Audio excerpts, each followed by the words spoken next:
Thanks indeed for the organizers for organizing this very timely and interesting conference and for inviting me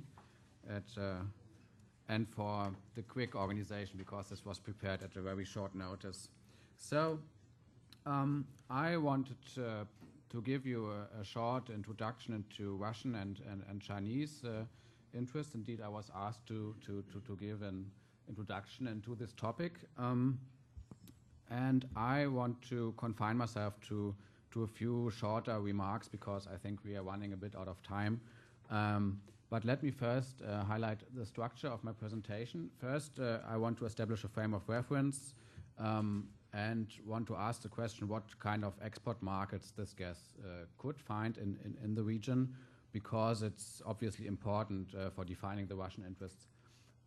Then I want to highlight the Russian interests and their where they come from, where they are derived from. And thirdly, I'm going to highlight Chinese interest and conclude with some theses that we can discuss afterwards. So first of all, we all know this map, but I wanted to highlight the export infrastructures that are discussed. So first, we have a floating LNG terminal here at the Tama field, which is already under discussion, where pre-FEED investment study is being conducted already, and where there is also an offtake agreement already, a preliminary one. I will come to that later. Then we have an LNG plant, a possibility in Cyprus, which could link the Israeli fields and the Cypriot fields, and where the gas could be exported either to Asia through the Suez Canal or to Europe in form of LNG. And then we have another possibility to construct a pipeline through Israel to Eilat and make an LNG facility there, which would have the obvious advantage of not being dependent on Egypt in this case, if you want to export to Asia. The pipeline to Europe, which was discussed as well, in my view, it's too expensive. I mean, either you get a solution with Turkey, then you can build it to Turkey, but that's, I mean, a long way off, I guess, or you have to build it to mainland Greece, which is because Greece has no gas infrastructure in the south, so it's quite expensive. So LNG is the option, I guess. Now looking at the prospective markets, here you see the LNG or the gas prices. The dotted line here is the oil price, and here you see the Japanese price. This is the German border price, Henry Hub, here, and this is the US price, which you may not see from down there because it's so low at the moment. So the Asian market looks quite good at the moment. It has also the biggest growth potential, and the European market is not so, is already a bit oversupplied, although there are some regions which are not receiving enough gas and are not diversified, especially in the southeastern Europe. But if we look at the Asian market, we also see that China is having quite a low price because they have contracts which are coupled to coal, and China will be reluctant to buy gas at a higher price.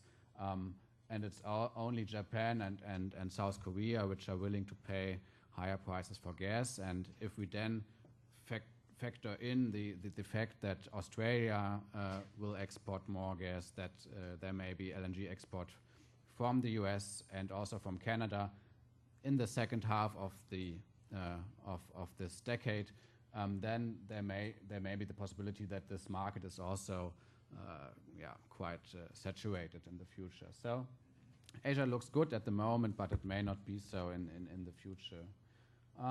So now looking at the interests of Russia.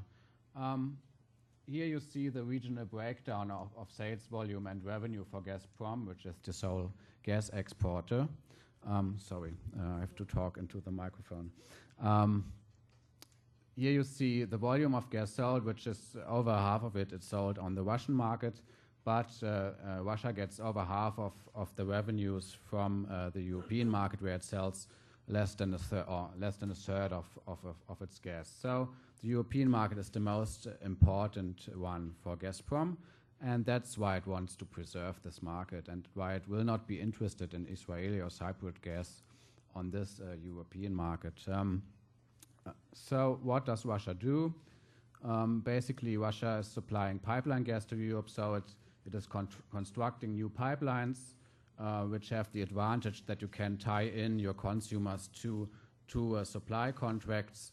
These contracts are long-term and are tied to the oil price, so you have a stable offtake volume and a stable revenue because you can calculate that the oil price will not collapse in the future as well.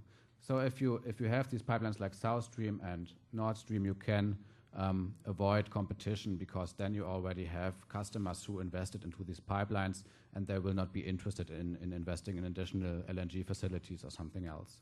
So that's the Russian strategy in Europe, and therefore they are not really interested in this gas appearing on the market. If we look to LNG, Russia is not a big LNG player.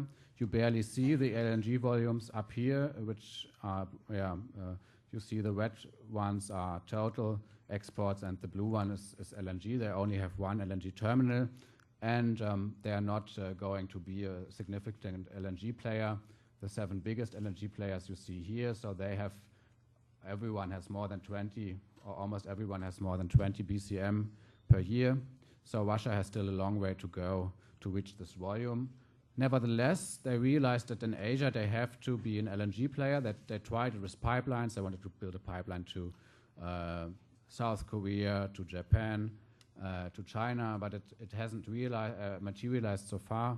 So now they are embarking on an LNG strategy. Putin pushed for that in March this year. So they are expanding facilities, and they also want to build new facilities. But Russia doesn't have the technology for constructing LNG terminals, so they always have to cooperate with other players on this. So in the Asian region, whereas Russia in the European market is the key player and can shape market developments, in the Asian region it mainly reacts to market developments and is not a proactive player. So what are, now summing up this structural introduction, what are the interests in the Eastern Mediterranean? So Russia seems to have decided if you can't beat them, join them. They want to make sure that the gas doesn't reach the European market. It would be best for them if Israel would use it in its own market and exports it to Asia. And if it exports gas to Asia, it would be best if Gazprom would be part of it. So they already signed a non-binding letter of intent with Chuva and the Tamar partners to buy almost all the offtake of the FLNG, a floating LNG terminal, but it's a non-binding. I mean, it's just a symbolic issue so far. And coming to the Iranian question with Rem, which Rem also stressed already,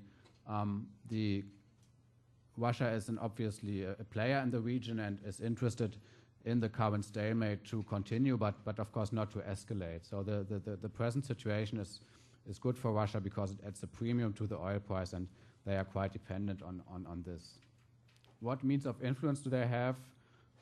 With Israel, they have societal relations because of the big diaspora, or emigration from the former Soviet Union, and they have also personal relations with key political figures in Israel.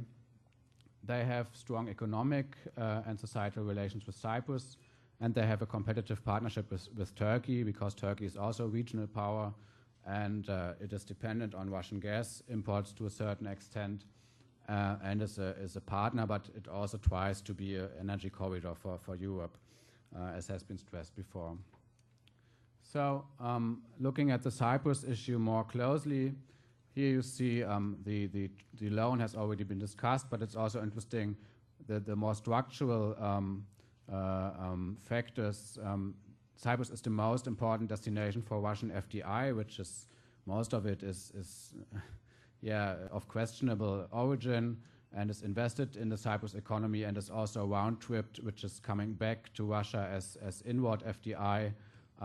So Cyprus is the key financial place for Russia. So one can expect that Russia will be interested in not seeing the banks default in Cyprus. So we will have some more loans maybe from Russia in the future. So, but it's an important factor in the region, the Russian presence in Cyprus, and it will also influence these developments of the gas issue.